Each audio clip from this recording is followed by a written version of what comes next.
I'm Chris Richard, the Tourism Director for the town of Fairhaven.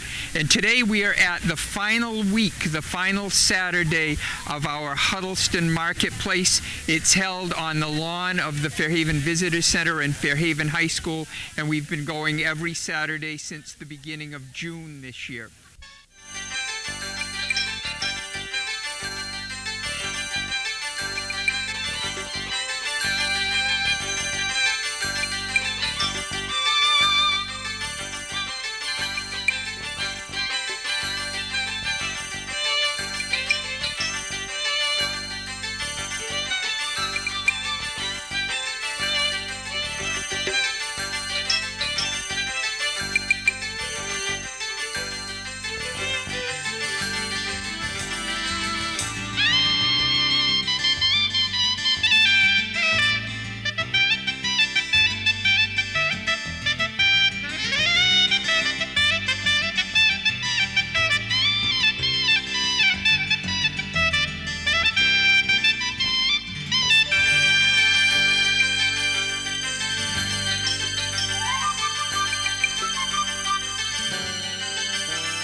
Huddleston Marketplace, the last one of the season, and it's been a great year.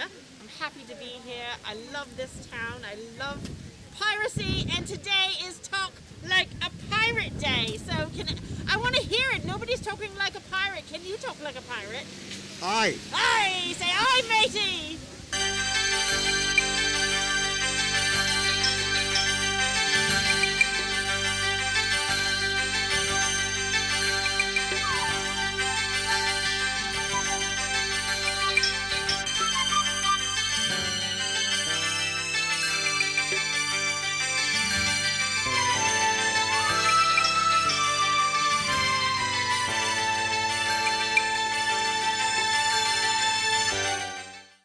The marketplace itself is 3 years old. Before then, there was a Sunday farmers market, which was a smaller group of vendors here, and they stopped in the year 2017 at the end of that season. The following year, I decided to open an arts and crafts marketplace with farmers as well, some antiques and collectibles, and hold it on Saturdays all summer long. So we began the Huddleston Marketplace. It started relatively small the first year. Last year was a great season. We were having 35 to 45 vendors set up each week, lots of people coming to shop. This season, what happened was the COVID pandemic hit us in March, and we weren't sure if we were going to be able to open at all. Fortunately for us, over the winter I had got the market certified as a farmer's market because we do have farmers here selling fresh produce. We've got someone selling honey. And with that designation, once the governor came up with a plan, an opening plan for businesses, farmers markets were considered essential. And so we were allowed to open from the very first week in June on. We had lots of extra vendors sign on this year because many of the other crafts fairs and markets were closed this summer. And so we've had a very, very good season here. We've had 50 to 55 coming to set up each week. And today on our last week, we had 66 vendors sign up, and you'll see some examples of the beautiful things that they sell here. Quite a variety of things, from crafts to jewelry to fresh vegetables to food products that are made locally.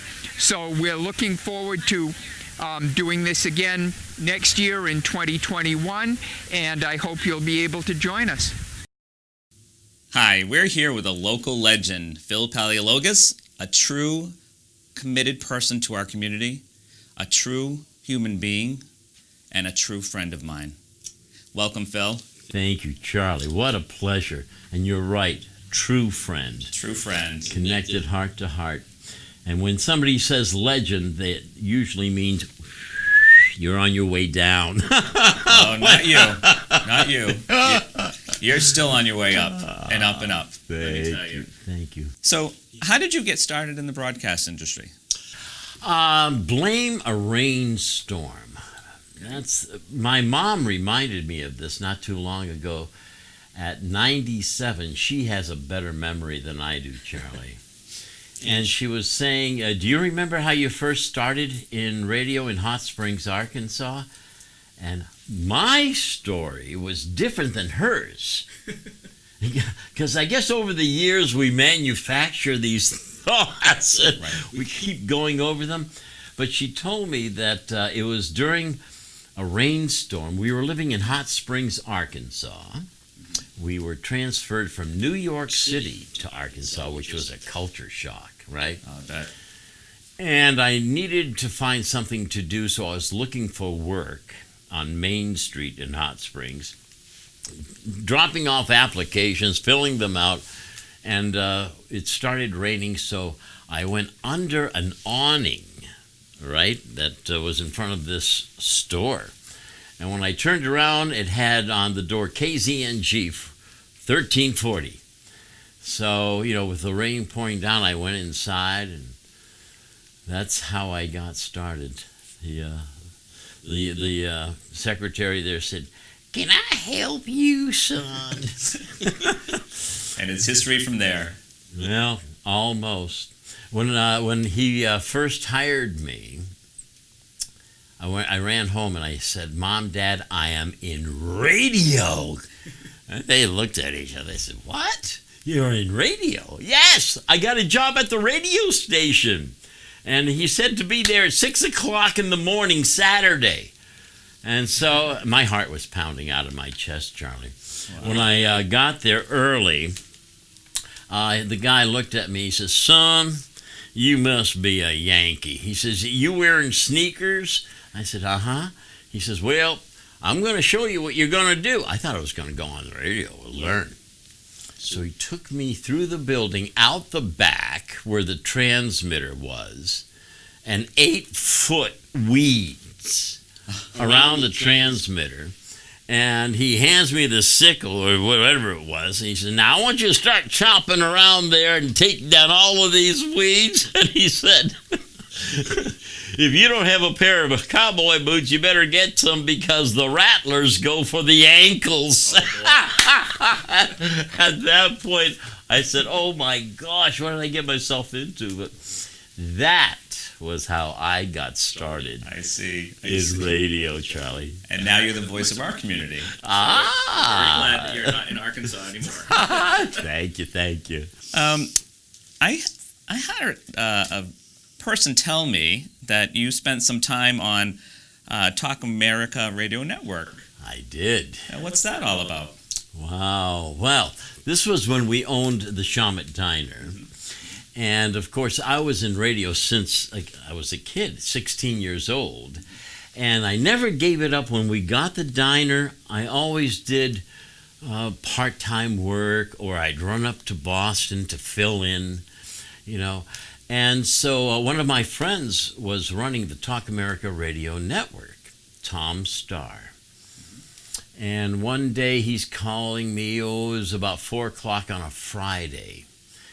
Celeste comes to the kitchen and she says, "Phil, Tom Starr's on the phone for you." And I had my hands were filled with flour from doing the fish and chips. Okay. So I go there and "Hey, Tom, what's going on?" He says, "Can you make it up here for 8 o'clock? So-and-so's sick." I don't know. Let me see. And Celeste is going, No. I said, "I'll be there." Because radio has always been my first love. And he said that, it was a great idea if we could take the diner and use that as the backdrop for a radio show. And I said, that it makes so much sense. I wouldn't have to travel up. It was up in Canton, right? Mm-hmm. So that's how that all started with the Talk America Radio Network. I had the diner show from there. And we went all across the country, Charlie. And you were broadcasting from the diner. right from the diner. From the diner. You know, that was, I'll tell you the best part about this is when you're a program director at a radio station, you're used to radio mundane, the whole world that is mundane. But when these program directors heard, hey, there's a morning show from a diner with real customers, and you can hear the clinging of the coffee cups in the background, and you could almost smell the ham being grilled. You know, program directors would say, send me a tape of this, and let me see what it sounds like. And that's how we were like the appetizers of morning breakfast shows. Oh, that's great. And we started with just a handful, and then before you know it, it grew and grew. We were in San Diego, in Dallas. We really did a great job marketing the concept of a diner show nationally, and they loved it. People loved that.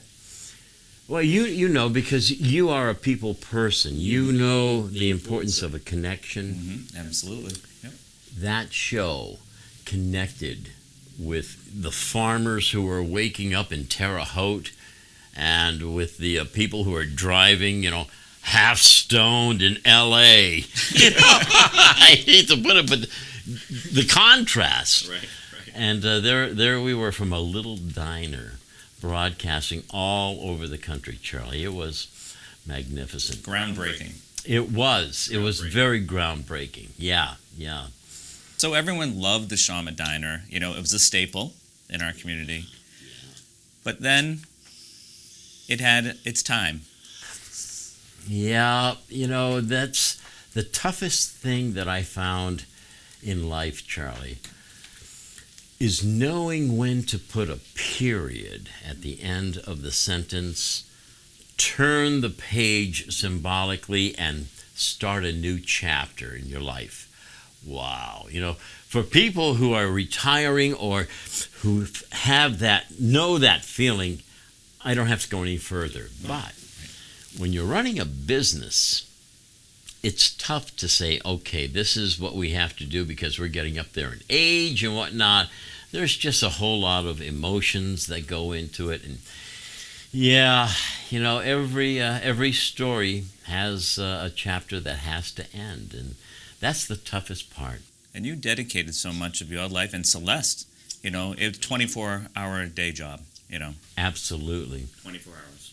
I had two wives, the diner and Celeste. Well, you're still with the right one. Woman, that's right. For sure, because she's an amazing woman herself. She is. She really, really is. When I got the diner, I went and I told her, and she said, "You what? You got what?" She didn't believe it. And if it wasn't for her expertise in restaurants, I never would have made it. I didn't know anything. I didn't have a day's experience in a restaurant except sitting on the other side of the counter. So this was like a completely new learning experience at, how old was I? Probably about 30 years old, and crazy. 30 and crazy, yeah. Well, you made it a success, and even when the Shawmut Diner didn't exist now, you donated it. Yes, because we wanted, well, it's a story that has a little bit of a personal meaning. I don't know if I've ever told you this before, but when we got the diner, we figured this was a gift from God in a way, because never would we have been able to do this, I think, without a little divine intervention. Sure. Mm-hmm. So when the diner's end came, I said, you know, we just can't turn around and sell this to another businessman. And I said, there has to be a higher meaning for the diners. So that's when Celeste and I talked about donating it to the Bristol County House of Correction.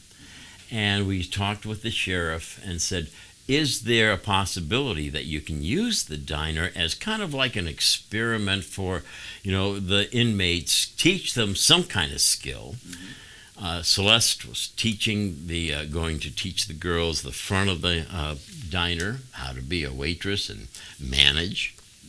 And then maybe have the guys learn how to be a cook, And what's disappointing is that it still hasn't become that yet. Mm-hmm. And it's been a few years now. But money's also been tight. Do I have to tell you who has run government about public monies? This is true. You have to pay your bills before you can start taking care of any projects that are on the wish list. Right. So that's where we are right now. But it's definitely going to be for that purpose, and it'll happen. It'll happen. Yes, I agree, Charlie. It will happen. It's meant to be. Yeah. So, COVID-19 hit. Yeesh. What was it like broadcasting from home? Wow. I've been in this business 52 years, Charlie. This was a big first. We were doing New Bedford Day in Fort Myers, Florida. And when we got on the plane coming back, we landed in Providence, and I got a text from our program director saying, Phil, welcome back. You're going to stay home and quarantine yourself. We're going to have the studio at your house. So don't even, bother coming to the radio station, because we didn't know. Right. And at first I felt a little bit, come on, I have to quarantine? Because I didn't understand the enormity of this problem, of the whole COVID-19 pandemic, Charlie. And so, from waking up I get up at 3:45 every single day to do a little prep and then get ready and come to the station. I started waking up a little later, you might say. And I figured, hey, wait a minute. I could almost shave an hour off, get an hour's more of sleep, and just kind of like roll out of bed. No one's going to see me, right? So I can do the show in my underwear and bathrobe, and nobody would know the difference. And, well, I won't tell you, but there could have been a few shows there that I did just that. Nobody asked, And nobody would ever know. And nobody, that's right, Charlie. But it was a huge, it was a seismic change of how I was doing things, and it threw me off for a little while. I got adjusted to it. Mm-hmm. And here's the irony. I think I stayed home for 6 weeks doing this from there, right? And at the end of the 6 weeks, when they said, okay, coast is clear, you can start coming back with these precautions. And, I had plastic and all that and face mask. I didn't want to come back. So what started as, stiff arming, I was resistant against it. I kind of liked after a while. It was neat to do it from home. Although I worked a lot longer, I noticed. And I put more hours in when I was working at home. It was different. And so, there I was at home, but I didn't want to come back after a while, which was crazy, So it started out as I didn't want to, ended up as, do I have to come back to the station, But it's amazing. A lot of people have said that working from home, they've put in more hours than going, to a radio station or to their place of employment.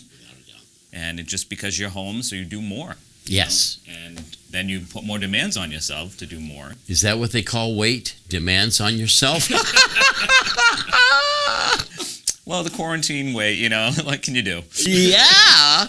I did. I put on 10 pounds, 15 pounds.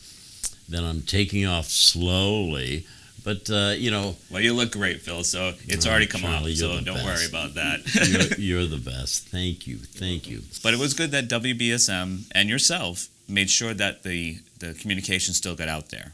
even despite being in COVID-19. So I'm glad you brought that up, because COVID-19 stopped business in its tracks. And we felt it here at the station. You know, when the small business doesn't operate, they're not going to advertise on the radio. Sure. So we decided, how can we turn this around and help our community during a time like this? So what we did at the station is we created a program of free advertising. Oh, wow.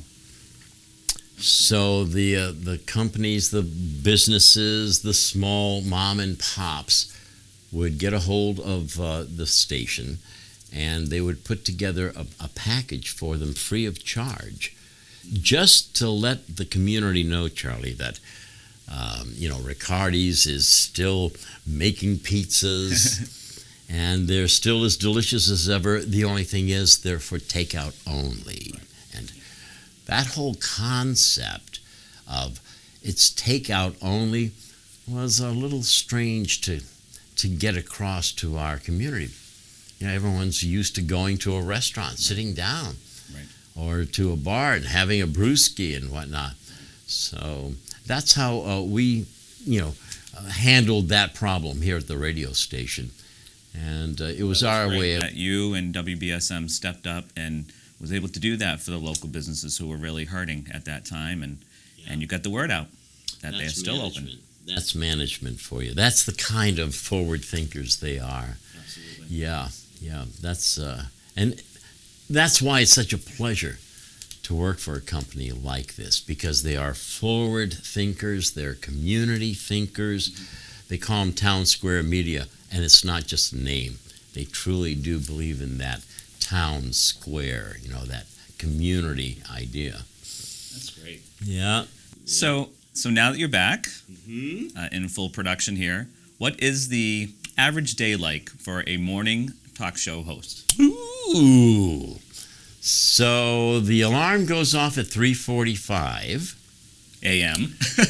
a.m. and I'm on the air at 6 a.m. So between that time, I'm up. The first thing I do is check the major stories that happened while we were sleeping. And that's where I do a lot of the morning prep. And then, before... I used to be able to get ready in 20 minutes. Now it takes me an hour. Can you tell me why? I have friends, Charlie, who say, we went up to the mountains and we were climbing the mountains. And I have other friends who say, I've been working out. I'm lifting 300 pounds. I'm lucky that I don't lose balance putting my underwear on in the morning. So it takes a little longer for me right now to get ready to come down to the station, and at 6 o'clock turn the mic on and sound as if you're happy and you want to welcome everyone, and you can't bring any of the stress or worries with you, because this thing picks it up. People can see through the microphone. On days that I'm a little bit off, people say, "Hey, you sound tired, Phil. What's..." Well, I think you're always very comforting to our community, too. Your voice is always very genuine and very smooth and very comforting to our community. That's how I think of you. Oh, thank you, Phil. That's who you are, Charlie. And, when I heard that you were back doing this TV show, I said... Nothing could be more natural than for you, Charlie, than something like this. Thank you. Because you are an authentic connection. You would be great on the radio. Thank you very much. I mean, you want to co-host? Maybe sometime. But I also want to give thanks and kudos to David Fauteux, who is the creator of the magazine, and he brought this up to say, let's have some positive people on our show. Let's bring the positives out in the community. So I owe a lot of thanks to Dave for wanting to reestablish this and bring about people like you and hear the stories that they don't know from the morning radio show about some of your background and your history. And I just want to say that I know you and Celeste do so much in the community. You're always volunteering out there in the community. This has kind of curtailed some of that, but it'll get right back out there. You've done some auctioning for St. Joseph's School, and that was a big, huge success at a time when they really needed that. Thank you, Charlie. So thank you for all you both do in the community, and I know there's more to come. Oh, yes. What are some of the future plans here? Well, let's see. I think I'm just going to pass away on the air. How does that sound? I'm not going to retire or anything like that. I'll just, open the mic one of these mornings and, what happened to Phil? That's a long time away, though. That's a long time away. Our family brought us up to be of service to the community. That's if there's any one thing that I want to do, Charlie, and again, I'm saying this because it's true. Like you are the same way. If we can be of service to others, then mission accomplished. And I agree. Let me backtrack. I agree about Dave. We go back many, many years, Dave Fauteux. Yes, we do. Well, give us a story, Phil. Now that will have to wait, but awesome guy. Yes, absolutely. And you told me, before we started, positivity is needed at a time that... let's face it, things are caustic. Yeah. And you can tell with people. When folks call in on the air, Charlie, you can almost hear it in their attitude. There's anger, there's angst, there's a lot. It's not like the old days of Stan Lip. Do you remember Stan Lip? I do. And Yes. The open line? Yes. Yeah. You could hear the newspaper going from page 1 to page 2.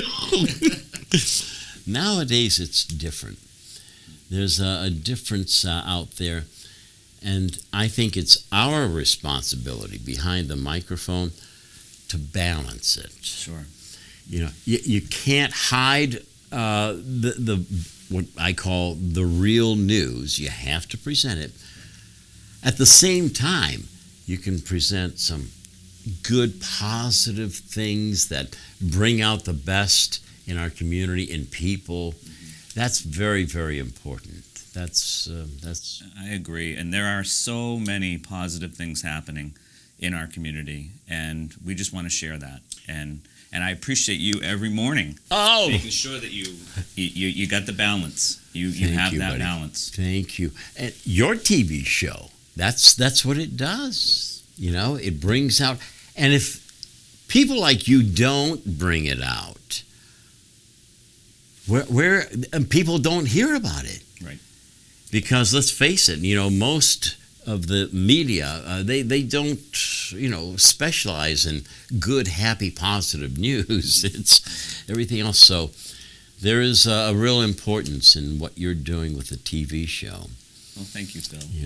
We're going to set it up for an Emmy Award. All right? Sounds good to me. Yeah, of course. Of course. Well, Phil, I want to thank you for taking this time today and for being a true hero in our community every morning. Charlie, thank you. You and the entire family and the community here, I love you guys more than you know. More than you know how much you mean. You inspire us. You really, really do. And can I interview you for 30 seconds? Sure. If you have a philosophy of life, I know who you are and I know your actions, but what would your philosophy be, Charlie? I think my philosophy for life is just to live each day to its fullest with kindness and compassion towards each person we meet along the way. That's why I love you so much. That's exactly what we need in this world. Positive. Oh, thank you, Charlie. This is an honor. Well, It it's really an honor is. for me, too. Thank you, Phil, for buddy. being a great hero in our community. Oh, you're so welcome. Keep up the good work. Thank you. Likewise. Thank you. Thank you, Phil.